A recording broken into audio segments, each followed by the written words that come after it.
Hello friends, कैसे हैं आप लोग। आशा करते हैं कि आप लोग अच्छे होंगे, स्वस्थ होंगे और आप लोगों की तैयारी बेहतर चल रही होगी। तो आज के इस वीडियो में जो आपका CRPF head constable ministerial SI का एग्ज़ाम होने वाला है 22 फरवरी से 28 फरवरी के बीच में, उन्हीं के टॉप मोस्ट इंपॉर्टेंट क्वेश्चंस को यहाँ पर डिस्कस करने वाले हैं। तो वीडियो काफ़ी इंपॉर्टेंट है आप लोगों के लिए, तो इस वीडियो को पूरा ज़रूर देखिए। वीडियो अच्छा लगे तो प्लीज़ वीडियो को लाइक और शेयर जरूर करें। जिन बच्चों ने चैनल को सब्सक्राइब नहीं किया है तो प्लीज़ चैनल को सब्सक्राइब करके नोटिफिकेशन बेल ऑन करना ना भूलें। चलिए स्टार्ट करते हैं आज का वीडियो। खुद से प्रयास कीजिएगा इन सभी क्वेश्चन के आंसर देने का।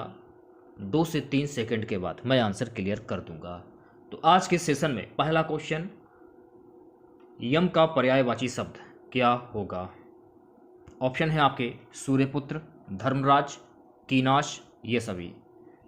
तो यम के पर्यायवाची शब्द होते हैं सूर्यपुत्र भी होता है, धर्मराज भी होता है और कीनाश भी होता है। तो सही जवाब हो जाएगा ऑप्शन डी, ये सभी।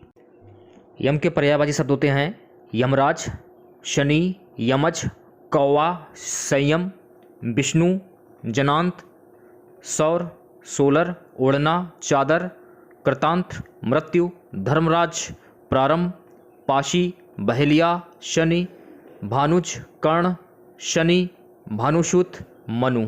ये आपके यम के पर्यायवाची शब्द होते हैं। नेक्स्ट क्वेश्चन देखिएगा। अगला क्वेश्चन है गाइस कि प्रगतिशील का विलोम शब्द क्या होगा। अज्ञानी, ज्ञानी, अप्रगतिशील, निरर्थक। प्रगतिशील का विलोम शब्द होता है अप्रगतिशील। सी ऑप्शन करेक्ट हो जाएगा। अगर ऑप्शन में प्रतिगामी दिया हो तो आप इस पर भी टिक कर सकते हैं, क्योंकि ये भी सही हो जाएगा, क्योंकि प्रतिगामी जो है ये प्रगतिशील का ही विलोम शब्द होता है।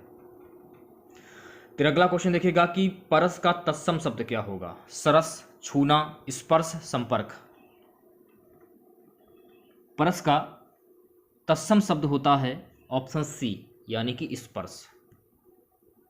सुगत अगला क्वेश्चन देखेगा। अनन्य में कौन सा उपसर्ग है। अन, अनु, अति, अप।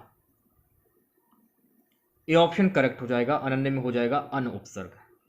अगला क्वेश्चन, निर्भय का संधि विच्छेद क्या होगा। निर्भय का संधि विच्छेद क्या होगा। ये ऑप्शन करेक्ट हो जाएगा। नि, धन, भय। अगर पेपर में पूछा जाए कि निर्भय में प्रयुक्त संधि कौन सी होगी, तो ये आपको ध्यान में रखना है कि निर्भय में प्रयुक्त संधि हो जाएगी विसर्ग संधि। देखिए, जैसे अगर आपने निर्भय को तोड़ा तो ऐसे ऐसे करेंगे ना, तोड़ने के बाद नि, धन, भय, तो देख सकते हैं विसर्ग लगा हुआ है, तो जाहिर सी बात है विसर्ग संधि हो जाएगी। अगला क्वेश्चन देखिएगा। पीताम्बर में कौन सा समास है। कर्मधार समास, द्वंद्व समास, बहुप्रिय समास, अव्ययभाव समास। पीला अंबर है जिनका, यानी कि भगवान विष्णु। सी ऑप्शन करेक्ट हो जाएगा। बहुप्रिय समास हो जाएगा। जिस वाक्य में किसी प्रसिद्ध व्यक्ति या भगवान के नाम आ जाए वहां पर आपका बहुप्रिय समास होता है, ये आप याद कर लीजिए। नेक्स्ट क्वेश्चन देखेगा। निम्न में से कौन सा अव्ययभाव समास है। श्रद्धापूर्वक, प्रतिवर्ष, आजन्म, ये सभी।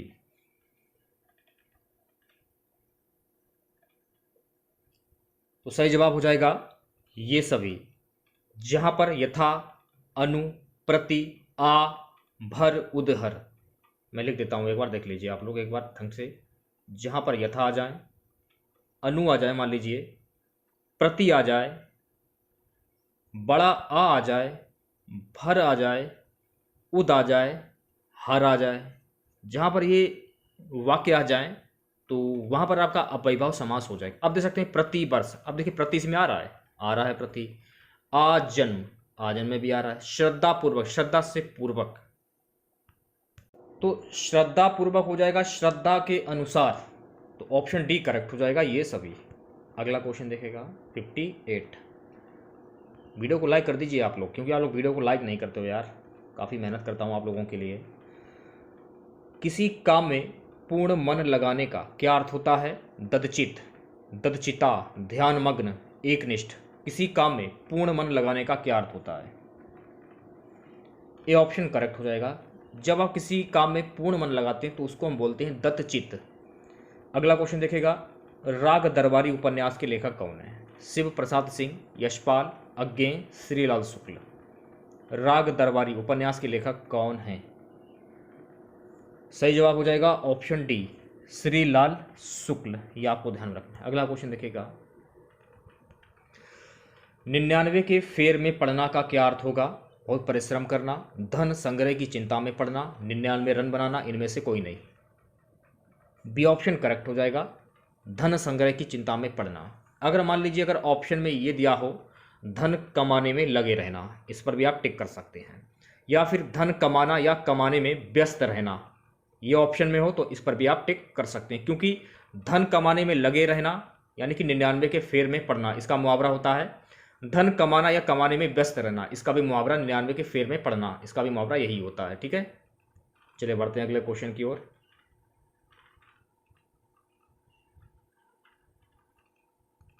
अगला क्वेश्चन है कि गौरी शंकर में कौन सा समास है? तत्पुरुष समास, बहुप्रिय समास, द्विगु समास, द्वंद्व समास।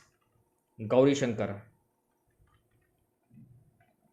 गौरी शंकर, देखिए गौरी अलग है, शंकर अलग है, तो यहां हो जाएगा द्वंद्व समास, डी ऑप्शन करेक्ट हो जाएगा। अगला क्वेश्चन, चतुरानन में कौन सा समास होगा? तत्पुरुष समास, बहुप्रिय समास, कर्मधारय समास या द्विगु समास? चतुरानन, सही जवाब हो जाएगा, यहां हो जाएगा ऑप्शन बी, बहुप्रिय समास। मैंने आपको बताया था जिस वाक्य में किसी प्रसिद्ध व्यक्ति या भगवान के नाम आ जाए वहां पर आपका बहुप्रिय समास होता है। अब देखिए, वह जिसके चार आनन मुंह हैं, वह जिसके चार आनन मुंह हैं, यानी कि ब्रह्मा, भगवान ब्रह्मा जिनके चार मुंह हैं, ये आपको ध्यान में रखना है। नेक्स्ट क्वेश्चन है गाइस कि निम्न में से कौन स्त्री का पर्यायवाची शब्द नहीं है? स्त्री का पर्यायवाची शब्द नहीं है। वामा, वनिता, तीय, शकुंत। शकुंत जो है गाइस ये स्त्री का पर्यायवाची शब्द नहीं है, शकुंत जो है ये पक्षी का पर्यायवाची शब्द है, ये आपको ध्यान में रखना है। अब आप लोग ये जान लीजिए स्त्री के पर्यायवाची कौन कौन से होते हैं। देखिए स्त्री के पर्यायवाची शब्द होते हैं नारी, औरत, पत्नी, महिला, त्रिया, योषा, बामा, दुर्गा, गौरी, बीरवानी, बहू, पत्नी, पत्नी तो मैं आपको बता चुका हूँ, जनानी, स्त्रियोचित, मानवी, वधु, दुल्हन, मेहरी, जोरू, युवती, उत्पत्ति, जनी, जन्म, पुत्रवधू, पैदाइश, माता, घरवाली, भार्या। ये शब्द जो हैं आपके जो पर्यायवाची शब्द हैं, ये स्त्री के सारे पर्यायवाची शब्द हैं आप लोगों के, ये आप याद कर लीजिए। नेक्स्ट क्वेश्चन है गाइस कि निम्नलिखित में से कौन स्थायी भाव है? शंका, आलस्य, अमरस, वात्सल्य। तो इस क्वेश्चन का सही जवाब हो जाएगा ऑप्शन डी, वात्सल्य। अब देखिए स्थायी भाव से आपके पेपर में 1 से 2 क्वेश्चन तो पूछ लिए ही जाते हैं, किस रस का स्थायी भाव क्या होगा? 1 से 2 क्वेश्चन हर हाल में पूछ जाते हैं। तो अगर हम बात करें श्रृंगार का स्थायी भाव क्या होगा, तो श्रृंगार रस का स्थायी भाव होता है रति, करुण का स्थायी भाव होता है शोक, हास्य का स्थायी भाव होता है हास्य, वीर का उत्साह स्थायी भाव, भयानक का होता है स्थायी भाव भय, रौद्र का स्थायी भाव होता है क्रोध, और शांत का स्थायी भाव निर्वेद या निर्वृत्ति, भीपत्स का स्थायी भाव जुगुस्सा होता है, वात्सल्य का स्थायी भाव रति होता है, तो भक्ति रस का स्थायी भाव होता है अनुराग। एक बात आपको ध्यान रखनी है कि रस के 4 अंग होते हैं, कौन कौन से? स्थायी भाव, विभाव, अनुभाव और संचारी भाव, ये आपको ध्यान में रखना है। अब देखिए ऑप्शन में वात्सल्य था कि निम्नलिखित में से कौन स्थायी भाव है, तो वात्सल्य का स्थायी भाव होता है रति, ये आपको ध्यान में रखना है। नेक्स्ट क्वेश्चन देखिएगा, अगला क्वेश्चन है कि रोला छंद के प्रत्येक चरण में कितनी मात्राएं होती हैं? 22, 24, 28, 16। ऑप्शन वी करेक्ट हो जाएगा, रोला छंद के प्रत्येक चरण में 24 मात्राएं होती हैं। आप लोगों ने देखा होगा कि रोला से भी क्वेश्चन अक्सर पूछ लिए जाते हैं, मात्राएं कितनी होती हैं कितनी नहीं होती हैं, तो जान लीजिए रोला एक छंद है, यह एक सममात्रिक छंद है, इसमें 24 मात्राएं होती हैं, अर्थात विषम चरणों में 11-11 मात्राएं और सम चरणों में 13-13 मात्राएं होती हैं। 11वीं व 13वीं मात्राओं पर यति अर्थात विराम होता है। तो ये सारे फैक्ट आप याद कर लीजिए जो कि आपकी परीक्षा की दृष्टि से काफ़ी इंपॉर्टेंट है। अगला क्वेश्चन देखिएगा, निम्न में से कौन सा एक छंद का उदाहरण नहीं है? दोहा, सोरठा, रूपक, बैरवे। तो सही जवाब हो जाएगा ऑप्शन सी, रूपक। गाइस अगला क्वेश्चन है किस एक के संयोग से रस से निष्पत्ति की चर्चा नहीं मिलती है? विभाव, अनुभाव, व्यभिचारी, अलंकार। डी ऑप्शन करेक्ट हो जाएगा, अलंकार। नेक्स्ट क्वेश्चन है गाइस कि ऊपर से मित्र भीतर से शत्रु के लिए प्रचलित लोकोक्ति का अर्थ क्या होगा, यानी कि मुहावरा क्या होगा? मुंह में राम बगल में छुरी, आगे नाथ पीछे ना पगा, एक पंथ दो काज, अधजल गगरी छलकत जाए। ये ऑप्शन करेक्ट हो जाएगा, मुंह में राम बगल में छुरी। नेक्स्ट क्वेश्चन देखिएगा, निम्नलिखित में से कौन शब्द अलंकार है? काबिलिंग, दृष्टांत, विरोधाभास, वक्रोक्ति। डी ऑप्शन करेक्ट हो जाएगा, वक्रोक्ति। अगला क्वेश्चन देखिएगा, निम्न में से कौन अर्थालंकार है? वक्रोक्ति, श्लेष, स्वाभुक्ति, यमक। सी ऑप्शन करेक्ट हो जाएगा इस क्वेश्चन का, ये आपको ध्यान में रखना है। अगला क्वेश्चन देखिएगा क्या है, निम्न में से कौन संचारी भाव का उदाहरण है? उत्साह, भय, रति, गर्भ।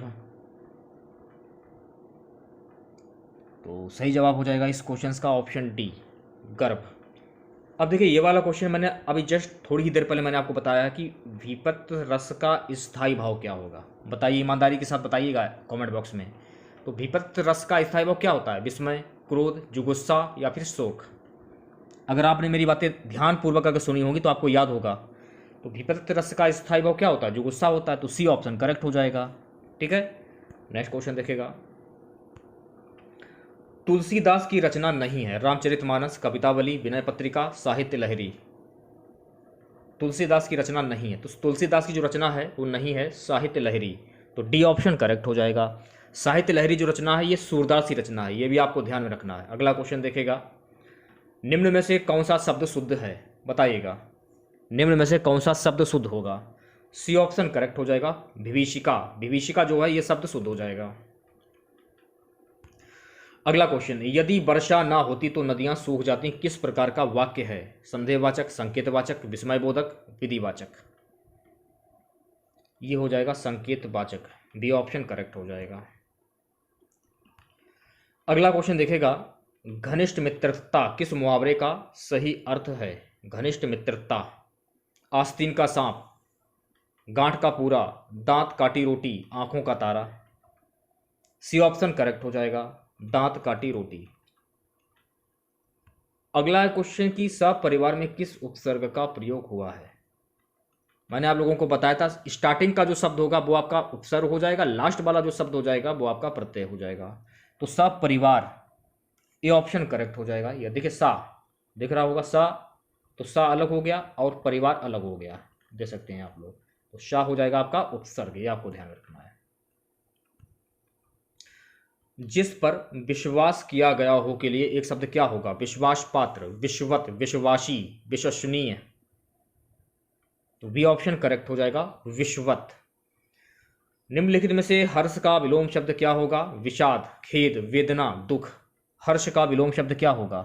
तो हर्ष का विलोम शब्द होता है ऑप्शन ए, विषाद। नेक्स्ट क्वेश्चन देखेगा क्या है गाइस। नेक्स्ट क्वेश्चन है कि हेरंब किसका पर्यायवाची शब्द है? गणेश, शिव, विष्णु, बादल। हेरंब किसका पर्यायवाची शब्द है? ये ऑप्शन करेक्ट हो जाएगा। हेरंब जो है ये गणेश का पर्यायवाची शब्द हो जाएगा। गणेश के पर्यायवाची शब्द जान लीजिए क्या क्या होंगे। देखिए, गणेश का पर्यायवाची शब्द होता है गजानन, गौरी नंदन, लंबोदर, महाकाय, विनायक, एकदंत, गणधिप, गजबदन, गणपति, गणनायक, शंकर शुभन, पार्वती नंदन, विघ्नेश, मोदकदाता, विघ्नराज, मोददाता, मोदक प्रिय, गणाधिप, भवानी नंदन, पार्वती नंदन, वक्रतुंड, विघ्नहर, विघ्नेश, हस्तिमुख, हेरंब, मूषक वाहन, विघ्नाशक।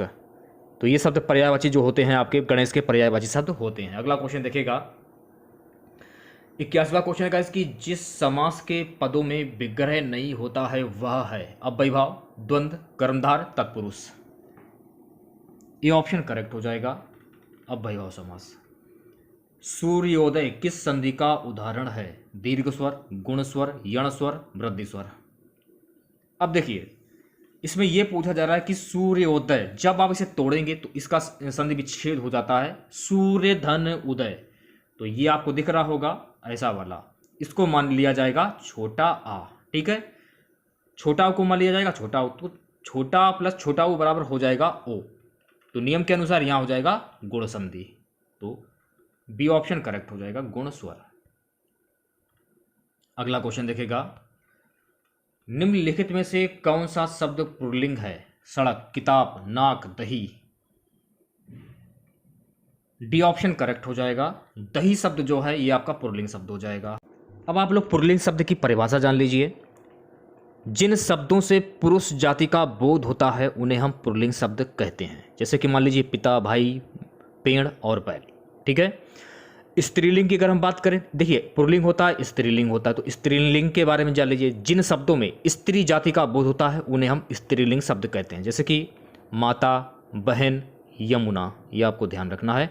लिंग की अगर हम बात करें तो लिंग के बारे में जान लीजिए। लिंग की परिभाषा, संज्ञा के जिस रूप से किसी व्यक्ति या वस्तु की पुरुष अथवा स्त्री जाति का बोध होता है उसे लिंग कहते हैं। जैसे छात्र, छात्रा, वृद्ध, वृद्धा, पूज्य, पूज्या आदि। नेक्स्ट क्वेश्चन देखेगा, निम्न में से कौन सा शब्द अविकारी नहीं है? हाथी, यहां, इधर, उधर। ए ऑप्शन करेक्ट हो जाएगा, हाथी। सो नेक्स्ट क्वेश्चन देखेगा, निम्न में से कौन सा शब्द अनिश्चयवाचक संख्यावाचक विशेषण नहीं है? 10, कुछ, कई, सब कुछ। 10 ए ऑप्शन करेक्ट हो जाएगा। अनिश्चित संख्यावाचक विशेषण के बारे में जान लीजिए आप लोग।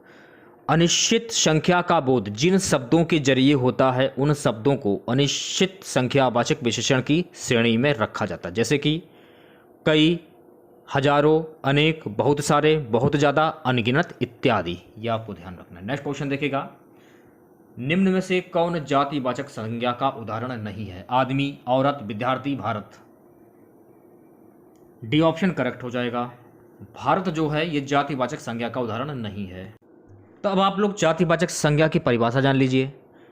जो संज्ञा एक ही प्रकार की वस्तुओं का पूरी जाति का बोध कराती है उसे हम जातिवाचक संज्ञा कहते हैं। जैसे नदी हुआ, पर्वत हुआ, लड़की हुआ आदि।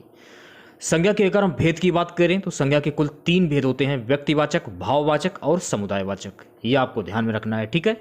अगला क्वेश्चन देखेगा, निम्न में से कौन एक तत्सम शब्द है? आदमी, औरत, विद्यार्थी, भारत।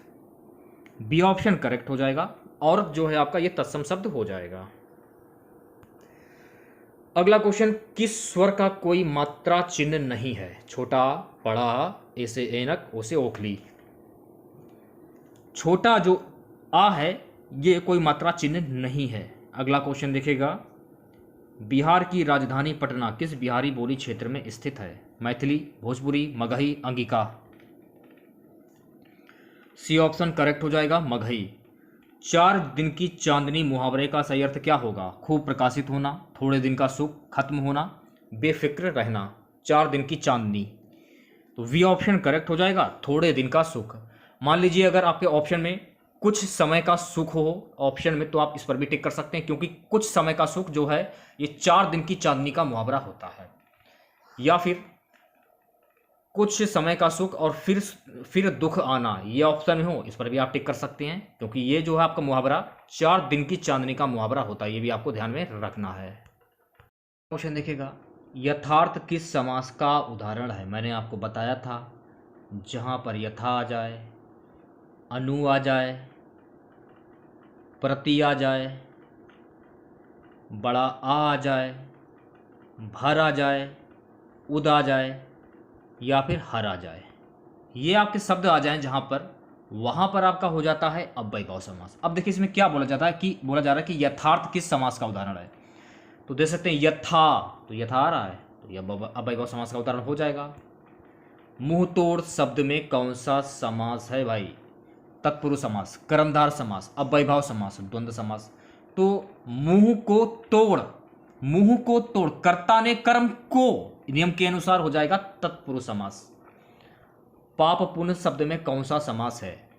मैंने आपको क्या बताया था, जहां पर बीच में योजक चिन्ह हो वहां पर आपका द्वंद्व समास हो जाएगा। आंख बंद करके द्वंद्व समास पे टिक कर दीजिए आप। अगला क्वेश्चन देखिएगा, दाजू कहानी किसकी रचना है? यशपाल, शेखर जोशी, बटरोही, अमरकांत। दाजू कहानी जो है ये शेखर जोशी की रचना है, तो बी ऑप्शन करेक्ट हो जाएगा। नेक्स्ट क्वेश्चन देखिएगा, जूही की कली किस कवि की प्रथम रचना है? निराला, महादेवी वर्मा, प्रसाद, पंत। जूही की कली किस कवि की प्रथम रचना है? तो जूही की कली जो है गाइज ये निराला की प्रथम रचना, तो ए ऑप्शन करेक्ट हो जाएगा। अगला क्वेश्चन, ऋण जल धन जल किसका रिपोर्ताज है? फणेश्वर नाथ रेणु, शिव प्रसाद सिंह, शिव पूजन शाह, राम वृक्ष बेनीपुरी। ऋण जल धन जल Phaneshwar Nath Renu, A option correct हो जाएगा। नेक्स्ट क्वेश्चन देखेगा, कौन सी रचना रेणु की नहीं है? मैलांचल, प्रति परिकथा, पलटू बाबू रोड, देहाती दुनिया। डी ऑप्शन करेक्ट हो जाएगा, देहाती दुनिया। देहाती दुनिया जो है ये आचार्य शिव पूजन शाह की रचना है, ये भी आपको फैक्ट ध्यान में रखना है, ठीक है। अगला क्वेश्चन देखेगा, केशव दास ने किस तत्व को काव्य की आत्मा कहा? अलंकार, रस, वक्रोक्ति, छंद। ए ऑप्शन करेक्ट हो जाएगा, अलंकार।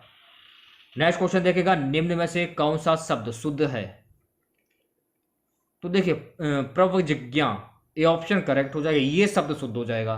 आज का हमारा सबसे लास्ट क्वेश्चन रहेगा, तुम खाओ किस प्रकार का वाक्य है? निषेधवाचक, प्रश्नवाचक, आज्ञावाचक, इच्छावाचक। तो ये आज्ञावाचक वाक्य है, यानी कि आपसे किसी ने बोला कि खाना शुरू करो, तो वो आपको आज्ञा दे रहा है ना, तो आज्ञावाचक हो जाएगा। जाहिर सी बात है, थोड़ा सा कॉमन सेंस लगाओ और थोड़ा सा दिमाग लगाओ।